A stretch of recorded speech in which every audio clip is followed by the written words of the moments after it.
Hi everyone, in this video I'll show you how to stretch text in Adobe Illustrator. To stretch text, first create a new common artboard in Adobe Illustrator. Now select the rectangle tool from the toolbar and create a new rectangle with a width of 1366 pixels and a height of 768 pixels. After that, press Shift plus F7 to open the Align tab. Next, go to the Align tab and align it to the center and middle. Then go to Fill, open the color mixer, and change its color code to your liking.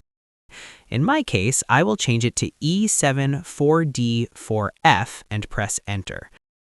Set its stroke to None.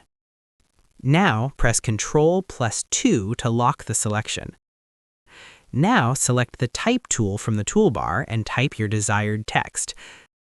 Select the text, then go to Fill and change its color. In my case, I will set the color code to DDE9C6, then press Enter.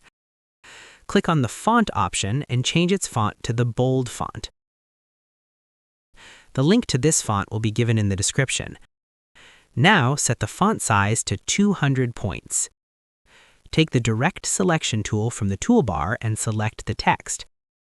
Go to the Align tab again and align the text to the center and middle. After that, go to the Object menu, click Expand, and then click OK. Next, select the Direct Selection tool again and select the bottom parts of the letters that you want to stretch. Click and drag them downward to create the stretching effect. If you want to keep the stretched part straight, press and hold Shift while dragging the letters. Do the same for the required letters. That wraps up the video. If this tutorial helped you out, make sure to like and subscribe for more helpful guides. And if you found real value in it, a super thanks would be greatly appreciated. Feel free to reach out if you encounter any issues during the process. If this video helps you out, please leave a like and subscribe. Comment below if you have any questions. If you need further assistance, consider hiring a professional using the link in this video below.